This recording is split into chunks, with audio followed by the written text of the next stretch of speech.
O eto mga kadunatics, natatandaan nyo yung interview ni Corina Sanchez at ni Julius Babon sa mga diskaya? Well, nag-viral diba? Kasi allegedly, nakatanggap sila ng 10 million kada isa. Ngayon mga kadunatics, mukhang magbabayad na tong mga diskaya. Mukhang ipapatawag na sila sa Senado. Kung hindi nila maibalik yung perang ninakaw nila mga kadunatics, kukunin ang lahat ng kanilang mga kayamanan. Can you imagine mga kadunatics? Parang wala lang to noon, ha? Nung nakita natin yung videos. Pero dahil sa flood control, pinalikan natin lahat. Nakita natin kung gaano pala kang magnanakaw itong mga magpamilyan to. Who unto them mga kadunatics, ipinapakain nyo sa anak nyo yung ninakaw nyo. Grabe! Ito yung sabi ni Marcoleta mga kadunatics. Pakinggan natin. Diba, kayo naman contractors na napakasangkapan dyan, ibalik po niyo yung pera. Ibalik po ninyo. Patay. May babalik pa. Yun, yung ginong siguro. Hindi mo ibabalik? Eh kung sabihin wala na ho eh. Aba, di kukunin ko lahat yung ano mo. Lahat. Yung mga mamahaling sasakyan, gano'n. Kukunin ko lahat yung may pag-aari mo para itapat doon sa ginawa ninyong pandililang sa tao. Pwede bang i-sheriff yun, Sen? Kunin mo mga gano'n? Para nga madali tayo. Oo. Kung gusto mo, ganito na lang, ha? O, hindi mo na kita ipo-prosecute, ibalik mo. Anong katapat ito? Yung pong 4 na pong sasakyan po na mamahalin, pati po yung bahay ko, inyo na po. Ibenta po ninyo para may balik po. Okay, umirma ka rito. Patay, magiging homeless tong mga diskaya, mga kadunatics at ibang contractors. Panoorin natin yung videos na sinabi ng mga diskaya, mga kadunatics, yung personal use na cars nila. Nasa 40 lahat. Grabe, personal use pa lang yan ha. Ay, grabe. Bid ako doon sa isang sasakyan. Yung paborito ko yun, ganda nung isa. Ang ganda nung isa. Ibabara natin sa bahay. Di ba? Opo, oo. Ay, nako. Merong indemnification eh. Nawalan tayo eh. Indemnify mo. Yan. So meron ka civil liability. O sige, prosecution wala na. Halimbawa, gamitin natin silang state witness. Sir, Pwedeng state witness sila? Sir, pwede po ba? Meron ganong klaseng pamamaraan eh. Okay. Sir, pwede po ba na wala na po kaming criminal liability? Kasi royalty lang naman po ako dyan eh. Ibalik na lamang po namin. Oho. Ibabalik nyo. Sige. Magiging homeless talaga. Can you imagine, cars and bahay mga kadunatics, dapat ibenta mo. Balik. Yan. Pero itong mga empleyado na tanggal lahat yan. Ayun. Pero meron kayong pananagutan sa batas. Kasi baka maging katyonel, Sen. Naku, Sen, Jennerson, royalty lang po kami dyan eh. 5% lang po kami. Ang kumita ng malaki eh. Kahit na 5 centimos lang yun, pumayag ka na Ayun. kasangkot ka dyan eh. Oho.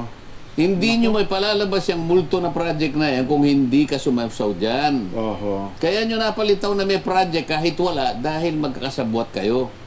Well, mga kadunatics, dapat talagang managot talaga sila. Kumpara sa akin lang, huwag nang gawing state witness. Dapat i-prosecute na diretso mga kadunatics. Kung meron man tayong death penalty sana, dapat nakasalang na yan itong mga contractors natin. Congressman na sangkot din mga kadunatics. It's a grave sin mga kadunatics na nakawan mo yung taong bayan. Kung sa biblical times yung mga kadunatics, patay ka na. Yung sa Commonwealth mga kadunatics, nag-promise nga si Ananias at Sapphira at ito. Nag-promise lang na ibalik nila sa Panginoon yung kayamanan na ibenta nila mga kadunatics. Lahat ibalik nila. Ang nangyari, hindi nila ibinalik nung nabenta na yung kayamanan nila. They were struck to death mga kadunatics. Ganon katindi yung pagnanakaw mga kadunatics. Ito yung interview ni Julius Babao na sinabi ng iba mga kadunatics, wala na din sa YouTube. Kasi yung kay Corina, tinanggal na. At kay Babao mga kadunatics, wala na din. Nako. Ito. Panoorin natin. Baba, parang personal use lang namin. Nasa 30 plus na yata siya. 30 plus? 40. Mga 40 plus. Anong klase mga sasakyan? Ang pa-proud pa nila mga kadunatics. Grabe. Ito. Usually gusto namin yung mga SUVs para kasi 4 yung mga anak namin. Isang sakayan lang kami lahat. Parang nasa isang Kawawa yung mga anak. Nagagamit niyo ba lahat? May mga anak pala ito mga kadunatics. 4 pa talaga. Galing sa nakaw yung pinakain nyo sa anak nyo. Grabe, hindi ko masigmura yan. At yan. Yun, hindi na nga. Hindi na nga, sa dami. Yung iba, pinapagamit namin sa mga bata as panghatid sa Yung school. hatid sa school yung mga bata. Or kaya yung iba kasi, yung anak ko, yung dalawang anak ko kaya na mag-drive. So minsan ginagamit nila. Anong klase mga kotse ito? Describe mo sa amin. Okay, so mostly American car siya. So ito yung Grabe. Garage pa yan. Talo pa ata si Mayweather nito eh. Si Manny Pacquiao. Cadillac, white and black. black. Ito yung Terno. sports niya, sports edition. version. Yes. Okay. 20, ano yata yan? 20... Basta, Oo, something 20 something, oo. And then, syempre, yung Lincoln Navigator. and Ito yung una na bili namin. Tapos yung... Yan yung mga ginagawa nila mga kadonatics. Investment kasi yan eh. Hindi lang pinupundon yung pera sa bangko nila kasi malalaman yung mga kadonatics. Bilyon-bilyon pa naman yung pera na sa bangko. Malalaman yan. Kaya, binibili ng ganyang cars. Tapos slowly bibenta yan mga kadonatics. So, may matanggap sila na pera. Bili agad para hindi mananatili sa bangko. Hindi may iipon doon lahat mga kadonatics kasi, nako, malalaman yan. Kaya ganito. Ewan ko, cars pa lang ito mga kadonatics. What about yung mga jewelries nila? Di ba? Or any assets? Hindi, oo. Ay, hindi. Yung black pa lang una na bili namin. Tapos yung white, gusto kong may white din siya. Black and white. Black and white. Black and white. Yes. Mas mayaman pa ata ito sa mga bilyar eh. Hindi lang nabilang yung buong asset nila mga kadonatics. Kasi for sure, billion-billion yan. Ito isa. Denali. GMC. GMC Denali. So, black and white version din siya. Pero ito, diesel to. Ito gas. So, ito si black and white. And then, ito, nakita ko to, sinerch ko talaga sa ano to. Walang ganito sa Philippines. Nasa YouTube. Oo, na-search ko. Proud na Grand proud talaga Wagoneer. itong mga bungok na to. Proud na proud. Ha? Kunin na yan ni Marcoleta daw eh. Patay talaga kayo. Parang jeep. So, wala siya dito. Walang ganito sa Manila. May isa yata kumuha, pero nag-iisa lang itong kulay na to. Galing saan to? Pinaship ko from the US. From the US. It's an American car. Yes, it's an American car. So it means mga kadonatics, million ang gasto niyan. Hindi lang million pesos, kundi dollar pa yan mga kadonatics. Kasi imported pa mga kadonatics from America.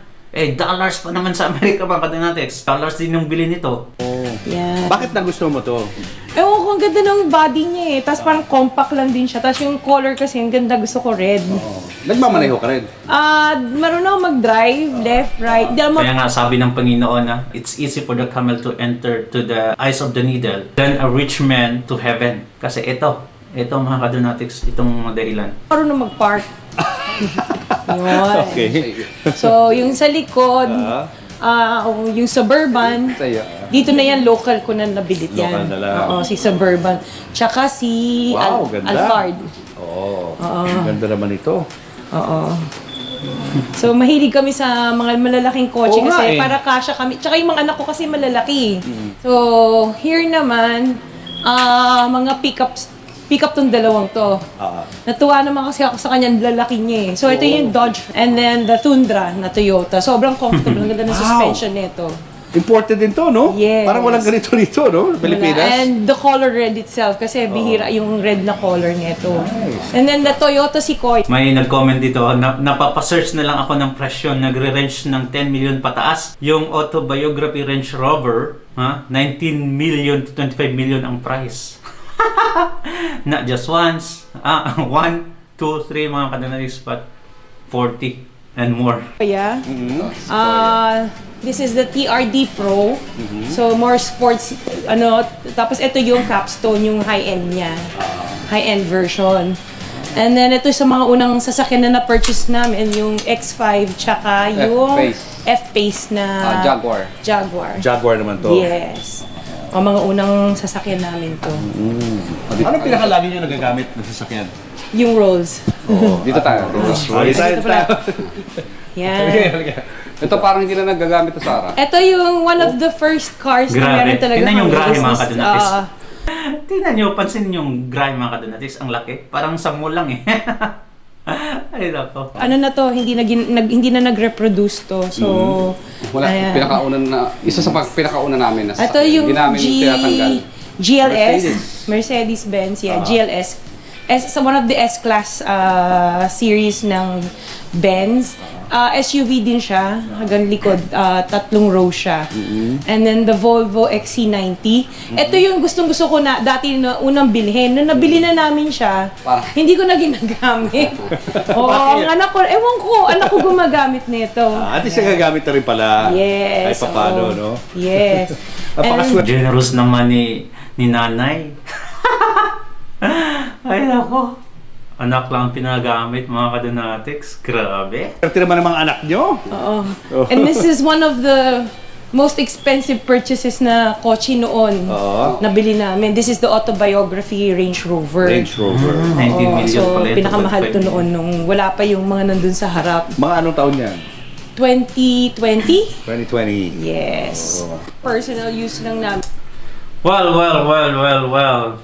That was satisfying. Mamamatay din kayo. Sabi nga sa kanta, hindi nyo madadala sa langit yan. Di mo madadala sa langit yan. At totoo naman mga kadonatics, pag mamatay ka, you will go by yourself. Kaya nga sabi nga sa Biblia mga kadonatics na, save something that you can bring it to heaven.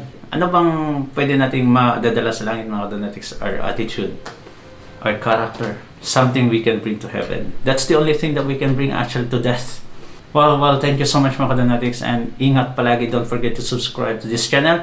God bless you. Bye-bye mga kadonatics.